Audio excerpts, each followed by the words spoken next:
I got so much motherfucking design on right now. Break it down, bring it back, make it clap. I got 3 old thoughts, new block, wear that thing. Bitches on my line, and you know.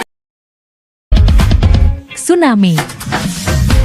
Kata tsunami berasal dari bahasa Jepang. Su yang berarti pelabuhan dan nami yang berarti gelombang. Sehingga diartikan sebagai gelombang atau ombak besar di pelabuhan.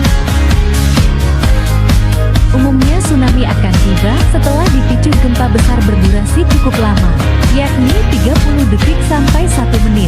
Setelah itu terjadi berlarilah sekencang mungkin menuju dataran yang lebih tinggi.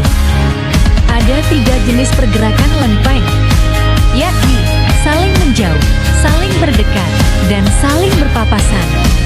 Indonesia terletak di zona di mana pergerakan lempeng yang saling mendekat atau disebut dengan zona subduksi. Terdapat 3 lempeng besar yang saling mendekat, yaitu lempeng Indo-Australia, lempeng Eurasia, dan lempeng Pasifik. Dengan magnitudo yang kuat, maka peluang tsunami terbentuk akan semakin besar. Ketika sesar ini mengalami gempa, ia bisa memicu pergerakan gelombang air laut sehingga menyebabkan perpindahan volume air secara besar-besaran menuju daratan yang dekat dengan pusat gempa bumi dan tsunami. Gempa bumi dan tsunami memang tidak bisa dipisahkan dari Indonesia. Tanpa adanya kejadian alam tersebut, bumi pun tak akan hidup. Penyebab tsunami selanjutnya adalah adanya longsor bawah laut. Longsor bawah laut ini bisa terjadi karena adanya gempa di dalam laut maupun adanya sesar daratan aktif yang kemudian memicu terjadinya longsor dan menimbulkan tsunami.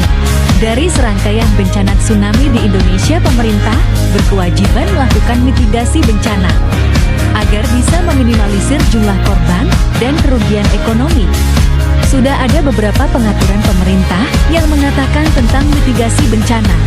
Salah satunya adalah peraturan tentang batas sempadan pantai. Meskipun masih dalam tahap penghitungan, peneliti menganjurkan agar pemerintah daerah bisa memberikan batas sempadan pantai minimal 300 meter untuk tak dijadikan kawasan pemukiman. Tak hanya itu, penanaman hutan mangrove yang sehat juga termasuk cara yang murah dan efektif dalam meredam gelombang tsunami.